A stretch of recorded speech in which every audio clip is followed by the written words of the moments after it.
Shouty. So, i-check ko lang ha. Bahay ko kasi bukas darating na sila. The one and only toilet. Ito lang yung toilet na ginagamit nila. Dito ko nilagay yung cream. And dito yung everything. So, organize yan guys ah. So, we will see pagdating nila. At saka pagdating nila, ang dami na namang mga gamit eh. So, hindi na yan yung mga naiwan ngayon. Hindi yan nila gamitin kasi may mga bagong na naman yun sila. Lipstick, makeup. Ayan lang. Ayan lang. Wait, it's too cold. Nilalamig ako.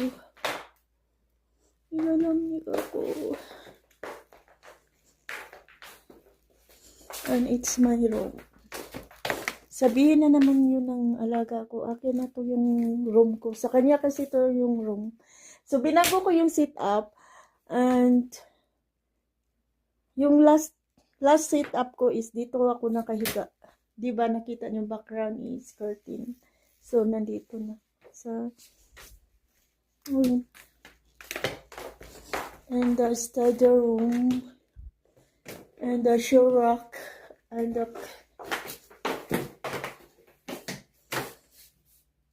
my leg. Kamusta na yung leg?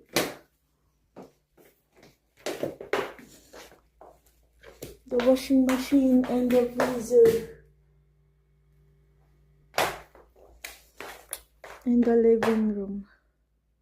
So, alam niyo guys, wala namang nagbago, hindi naman renovate yung bahay to. Kaya lang, pag nililinis mo lahat, like lamp, walls, is ang ganda sa mata. And of course, my kitchen. My kitchen is the best.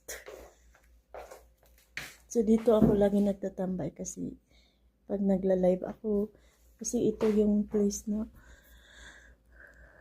maganda sa mata. Maganda sa mata.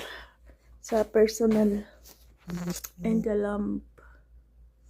Ayun, so, tapos na yung 1 month na walang amo. Darating na sila po. And God bless. So, pag sinabi ko sa kanila na bakit hindi bumibili ng yung sofa, sabi kasi ni amo may bagong bahay.